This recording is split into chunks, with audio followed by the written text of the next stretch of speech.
que tratará, portanto, da governança, da transparência e avaliação no cotidiano das organizações. Sem dúvida, tomando como base a primeira parte desta tarde, entendo que esta focalização na primeira parte, muito a respeito do próprio marco regulatório, focando a administração pública no sentido amplo, obviamente com seu impacto nas organizações, eu penso que desta vez a gente vai olhar um pouco mais para as organizações da sociedade civil, claro, também impactando na administração pública, mas quando a gente olha e observa, então, o tema da governança, da transparência e da avaliação, sugere um olhar assim, mais carinhoso com o conjunto das organizações da sociedade civil, obviamente, repito, com impacto na administração pública, mas carinhosamente para estas organizações. Não é? Então, recentemente, no hangout que foi feito também pelo GIF, lembrávamos sobre essa questão, quem são essas organizações, as organizações, onde elas estão, qual é o seu perfil, não é? Qual é, portanto, a estrutura que essas organizações possuem para dar conta desta nova condição. Então, eu penso que este, certamente, é o tema desta mesa, e eu diria, sem conceituação nenhuma, mas eu, quando olho para essa mesa, olho, então, um pouco que ela está localizada no campo da gestão. E aqui, gestão pensando no conhecimento aplicado. Eu penso, então, que nós vamos compartilhar, nesse espaço de gestão, a ideia do conhecimento aplicado nestas áreas. Não é?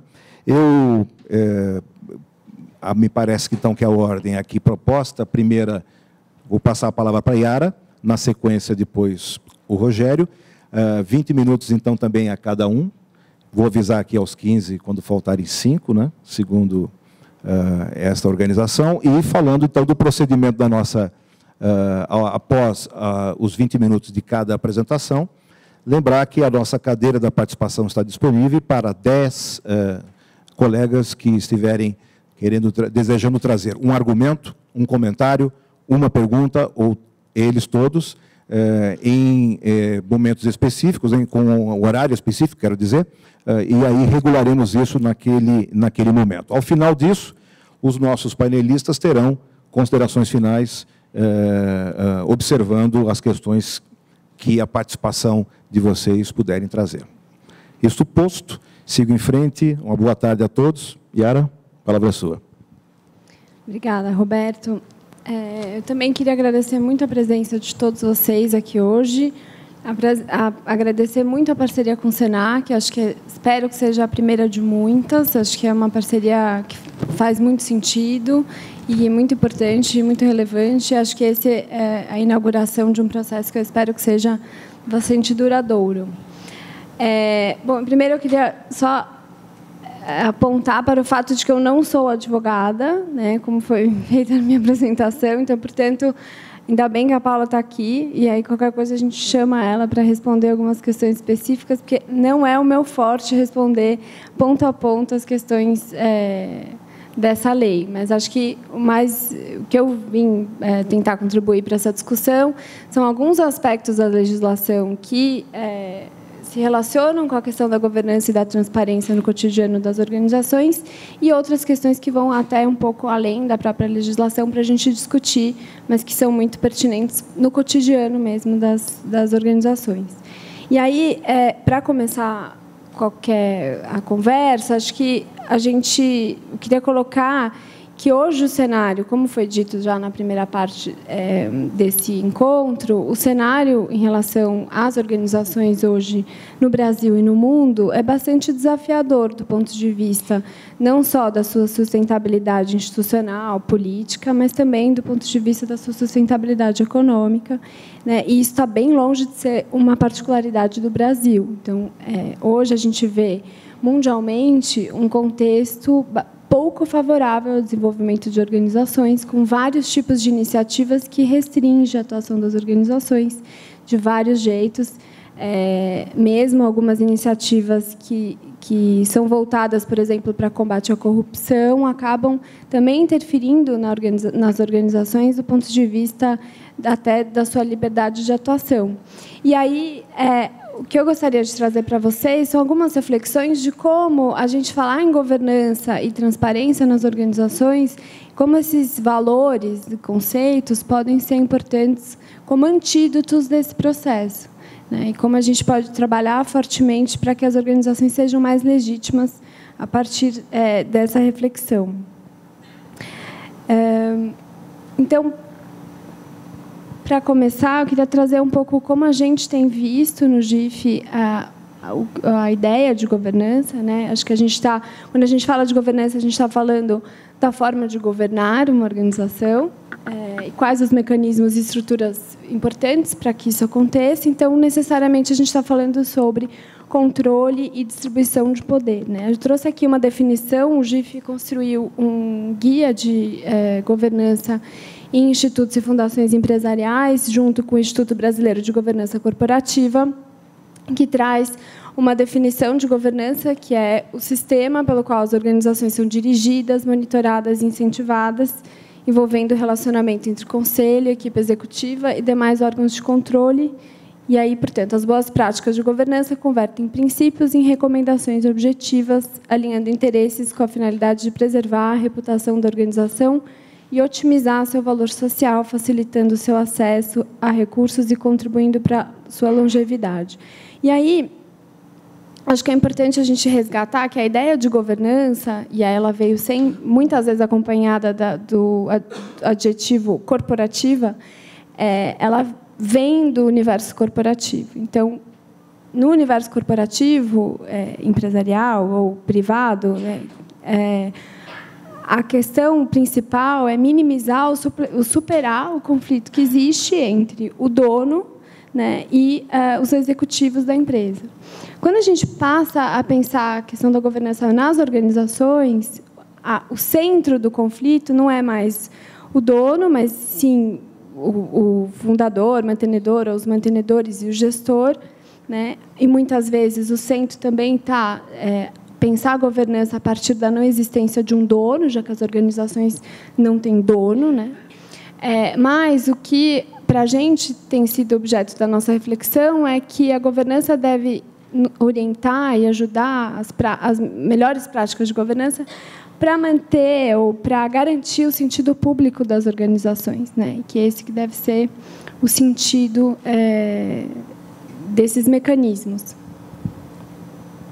E aí, acho que eu não vou repetir, acho que já foi muito comentado no primeiro painel, que, em termos de contexto, a busca por melhores práticas começa a acontecer, de governança nas organizações, começa a acontecer em 1980, no final de 80, na década de 90, que tem essa ideia já de algumas organizações serem pressionadas por serem mais competentes, o que acontece principalmente em função de exigências de parceiros, da legislação relacionada às OSCs, que a Paulo e o André trouxeram, né, esse histórico das legislações, e o contexto de mudança, sobretudo, no cenário de sustentabilidade econômica, né, para além da questão da criminalização da insegurança jurídica, que marca especialmente um bom período das nossas organizações.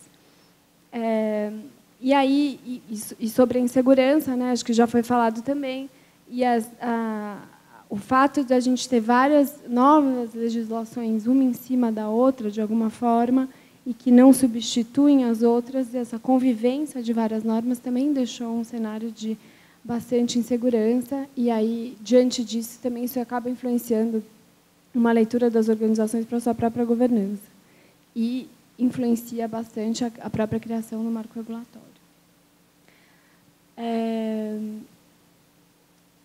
Em relação à transparência, a gente tem tratado a questão da transparência como a capacidade de dialogar, capacidade de se colocar em relação ao outro, né? Então, de dizer sobre si mesmo sempre em relação ao outro, divulgando. Isso acontece por meio de divulgação das suas próprias informações, da maneira como que as organizações se apresentam. Mas o que a gente tem trabalhado como fundamental é que a transparência, ela, mais do que isso, ela é uma postura de responsabilidade exercida no cotidiano das organizações, nessa relação com o seu público, tanto interno quanto externo, né? A gente sabe que hoje, na agenda política nacional, o debate em torno da transparência é muito forte. A gente acompanha a criação de algumas leis recentes, como a Lei de Acesso à Informação, a Lei Anticorrupção, que ampliam bastante os debates sobre a transparência, sobretudo em relação ao poder público, e por trás desse movimento a gente viu muitas organizações da sociedade civil encabeçando uma luta por um poder público mais transparente, por relações público-privadas mais transparentes, mas reivindicando pouco para si a exigência de também ser transparente. Então, a gente vê que esse campo não se reconhece muitas vezes como objeto de ele mesmo se pensar, e pensar suas práticas e refletir o quanto que as organizações também estão sendo ou não transparentes, né? E aí isso incide numa pouca cultura de transparência, né? E no pouco reconhecimento de que aquilo que eu falo sobre mim afeta a minha relação com o resto da sociedade.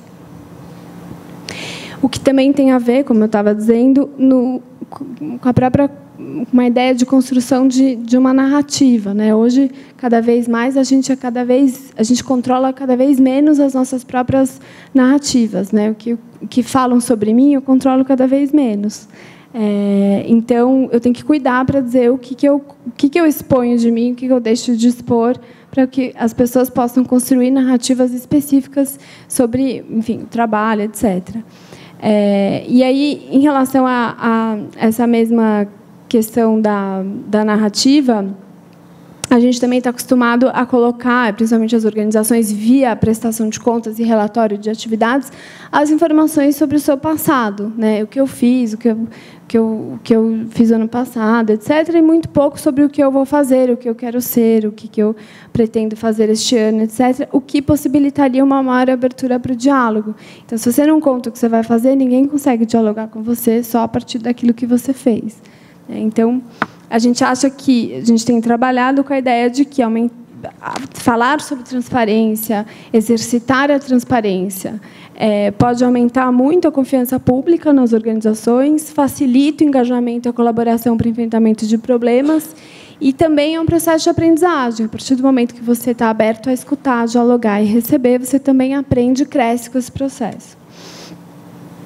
No marco regulatório, o que a gente vê é que, ao trazer regras próprias para as parcerias entre organizações da sociedade civil e o poder público, a lei tem um esforço muito forte de reconhecer as especificidades das organizações, né? E isso acontece, a gente viu na primeira parte do debate, a partir da fala da Paula, muito claramente, como é importante a gente reconhecer quais são as necessidades das organizações na hora, por exemplo, de parcerizar com o poder público, né? E que o convênio, por exemplo, não dava conta, quais são os instrumentos.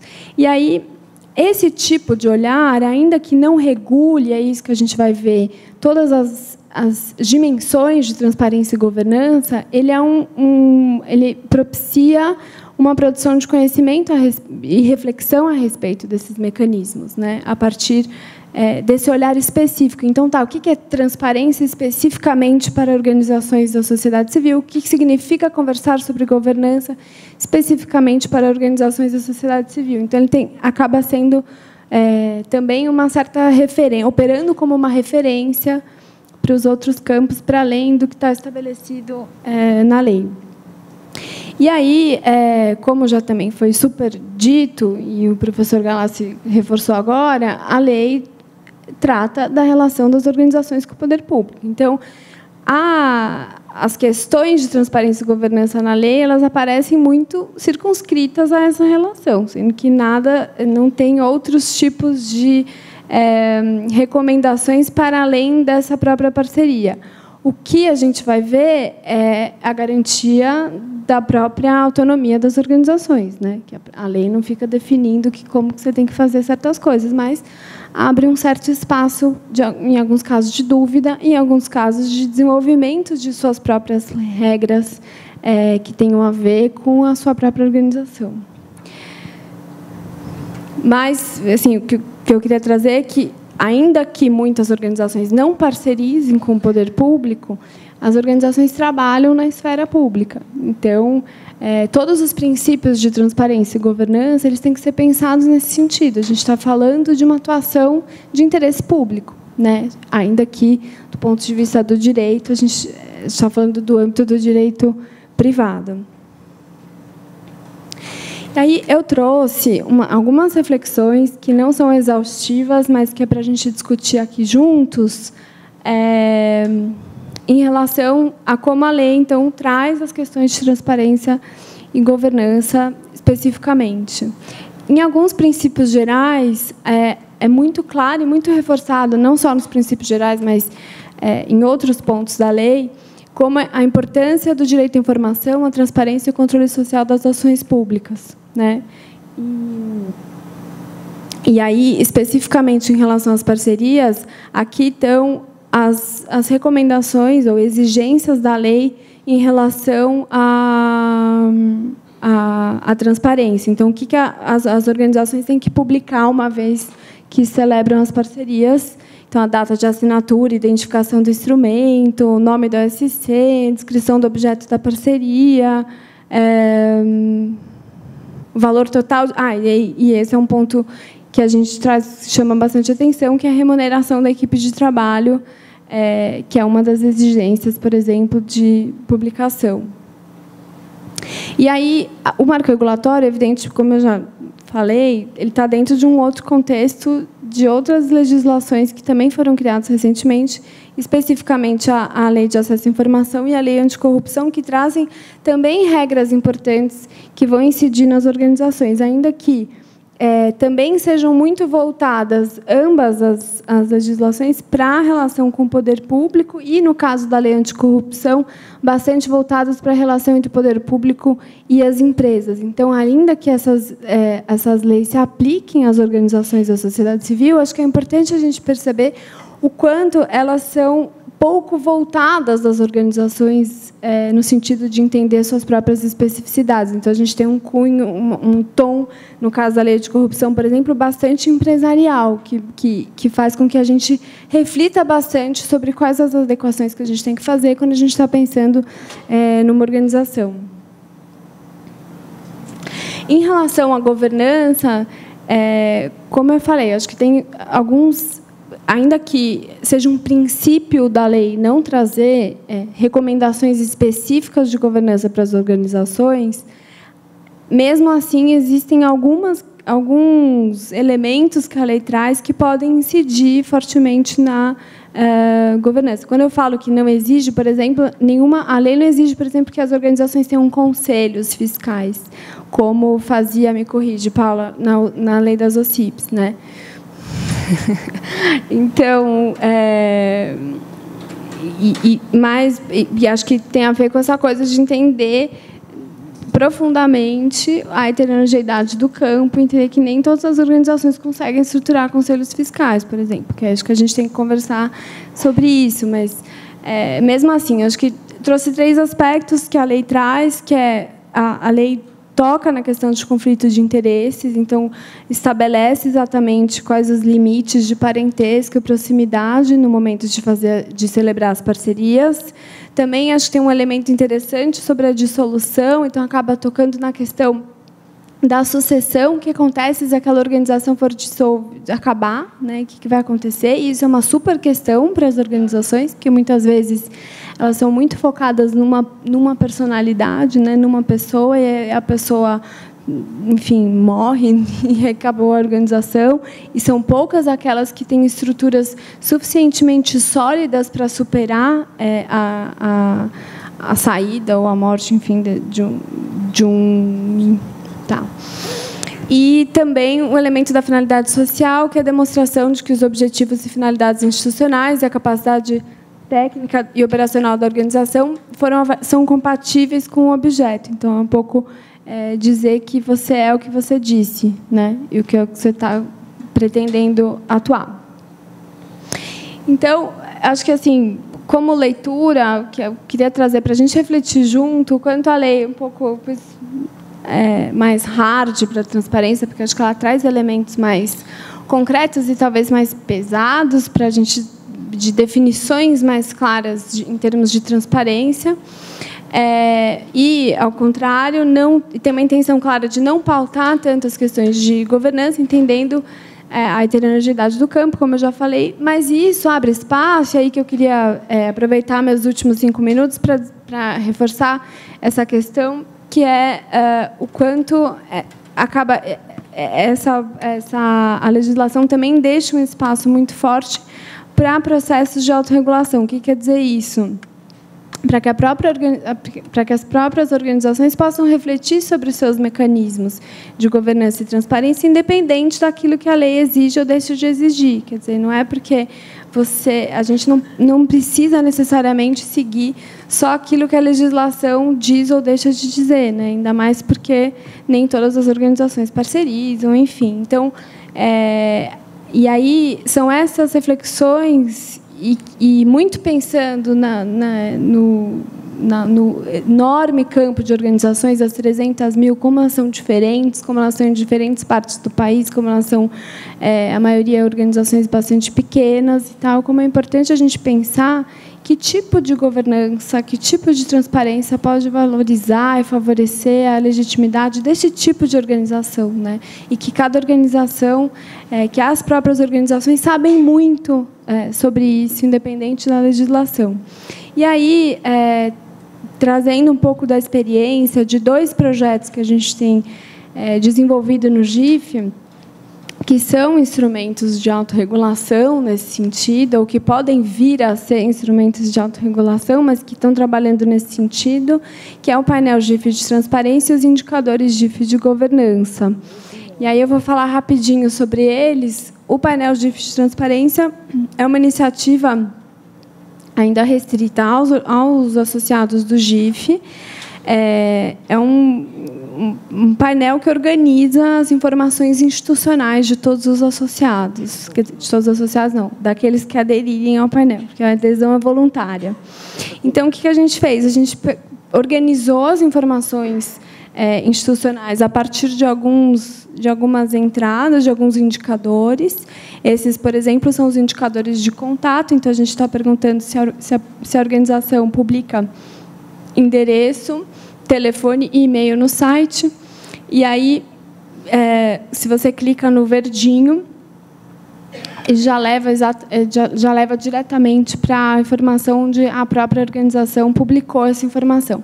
E aí, numa conversa que a gente teve no Congresso GIF, acho que o Rogério estava, uma pessoa levantou a mão e falou assim: não acredito que vocês estão falando um monte de reflexões sobre transparência e vocês estão perguntando telefone, e-mail, endereço, né, se a organização publica ou não esse tipo de informação. Pois a gente está perguntando isso porque muitos não põem o endereço, o telefone e o e-mail, e a gente acha que, por exemplo, para a gente começar qualquer conversa, no mínimo, você tem que ter um canal de acesso da organização para quem está de fora dela, enfim.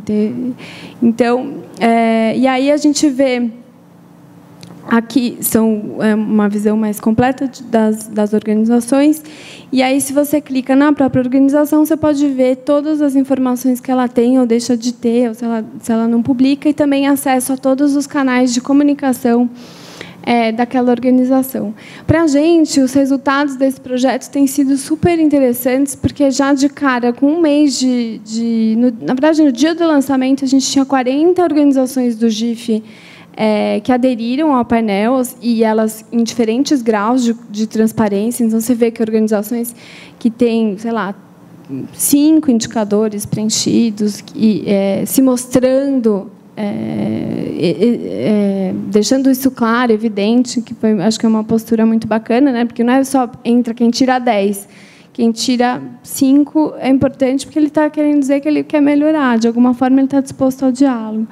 E a outra questão é que, quando uma organização entra no painel, ela adere no painel, em geral, ela melhora os seus indicadores de cara. Então, a gente teve alguns indicadores, por exemplo, a publicação do Estatuto Social mudou 16% desde que as organizações aderiram ao painel, que a gente acha que já é um ótimo indicador de impacto do projeto. E aí, esses são as dimensões: contato, propósito, governança e gestão, planejamento, informações econômicas e financeiras e avaliação. Poderia entrar aqui e conversar sobre cada um deles, mas acho que agora eu vou passar rapidinho. Aí, na página dos indicadores, a gente também traz outras experiências internacionais que ajudaram a gente para construir a nossa referência. E a gente fez uma larga pesquisa em experiências de painéis de institutos e fundações empresariais, e não empresariais também. E aí também tem uma seção de publicações e notícias sobre essa questão. E aí, os indicadores de governança, já estou acabando, eles têm um objetivo um pouco diferente. Ele não é restrito aos associados do GIF. Eu queria apresentar essa ferramenta com bastante carinho para todos vocês, porque eu imagino que é uma ferramenta que tem como objetivo contribuir para que as organizações reflitam sobre a sua própria governança. Esse é o grande objetivo desse instrumento. Ele é um instrumento, portanto, de autoavaliação. Então, as organizações de graça, demora 5 minutos para preencher, 5 a 10, vai fazer uma propaganda menos enganosa. E a ideia é que as organizações possam refletir sobre si mesmas a partir de algumas dimensões e alguns indicadores que são sempre, em geral, binários. Tem ou não tem. Então, a gente tem algumas perguntas sobre conselho deliberativo, controle e supervisão de financeiros e econômicos, estratégias de gestão, políticas institucionais, transparência e relação com partes interessadas. E aí, a gente, a partir da resposta da organização, a gente fala-se, né, ali é o resultado, então fala se você tem ou não tem determinada instrumento de governança, se assim a gente pode dizer, e aí a organização recebe uma pontuação por eixo que ajuda a entender, e acho que esse exercício é muito bacana. A gente fez no GIF, foi muito bom olhar para o nosso exercício, para ver as questões que a gente estava conseguindo trabalhar e as questões que a gente não está conseguindo, e, a partir delas, a gente já está fazendo vários aprimoramentos nos nossos mecanismos de governança. Esses são alguns dos princípios, também não vou entrar em todos eles, mas esses são os princípios que a gente está trabalhando também para construir a ferramenta. E esses são essa estrutura dos indicadores. Então, essas são as áreas que a gente está cobrindo com os indicadores. Esse é um projeto que está em permanente aperfeiçoamento, tem que estar, porque é uma das ideias justamente que ele não seja rígido. É muito importante que as organizações preencham e sugiram, reclamem, falar que não tem nada a ver. A gente já recebeu algumas sugestões bem importantes em relação, por exemplo, à diversidade e outras questões. E cada vez que uma organização preenche, ela também contribui para que a gente possa fazer uma pesquisa sobre o perfil da governança entre as organizações. Eu tinha até trazido uns resultados, os primeiros resultados a partir das primeiras organizações que preencheram, mas não vai dar tempo. Então, depois a gente conversa sobre isso, porque é bem legal. Mostra algumas das dimensões que as organizações têm mais facilidade para lidar e outras menos. Então, era isso. Obrigada.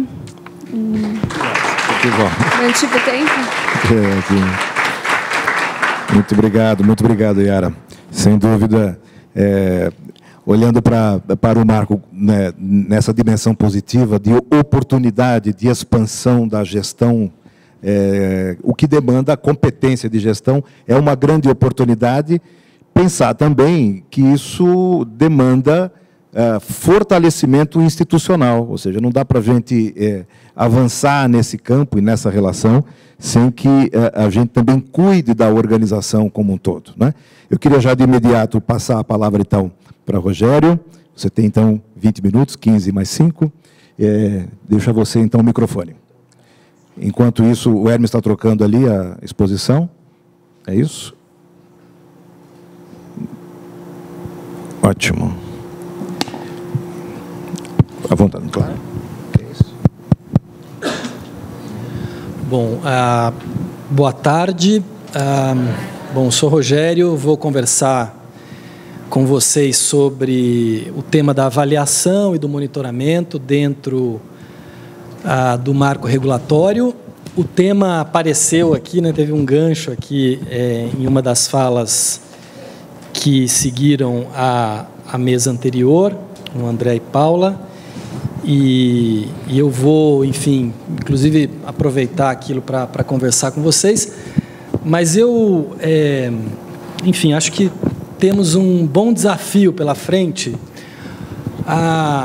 porque o tema do monitoramento e da avaliação, embora ele continue sendo um tema desejado e acho que em boa medida cada vez mais conversado por muitas pessoas, as organizações, as universidades, os agentes públicos, ele ainda continua, em certa medida, um tabu, um certo segredo em alguns lugares, e também um tema um pouco distante de muitos cotidianos organizacionais, de muitos lugares do Brasil. Então, eu quero conversar com vocês, procurando trazer alguns elementos que eu acho que as ajudarão a compreender alguns elementos, pelo menos, né, da maneira como eu os vejo, e, enfim, ver se com isso a gente estimula uma conversa aqui para a gente seguir. Eu trago 5 mensagens principais para vocês. Eu queria começar por elas, antes de entrar mais especificamente em alguns temas que eu preparei. A primeira delas é aquela ali, olha, avaliação implica investigar uma ação com base em um exercício metodológico rigoroso, né, ou seja, bem feito, capaz de produzir julgamento, né, ou juízo de valor, de mérito e relevância, com base em critérios consistentes e válidos. O que eu quero dizer com isso? Que se a gente se dispõe a fazer monitoramento e avaliação, a gente está, de fato, construindo uma prática que vai fazer um juízo de valor sobre aquilo que está acontecendo na realidade. Então, a avaliação, ela pressupõe um olhar cuidadoso, criterioso, que tanto pode e deve ser apreciativo, ou seja, é preciso que a gente reconheça os avanços e as construções, mas também que precisa ser crítico, né? Que a gente reconheça os erros e os limites. Então, quando a gente fala que a gente precisa olhar mérito e relevância, fazer juízo de valor, a gente está convidando a um olhar cuidadoso, tanto para os resultados que estão sendo produzidos, como para a maneira como nós temos produzido estes resultados. A segunda mensagem é a seguinte: nós avaliamos para utilizar recursos públicos e privados da forma mais correta possível, mais sustentável e mais efetiva. Ou seja, há um imperativo ético que pede para que nós façamos a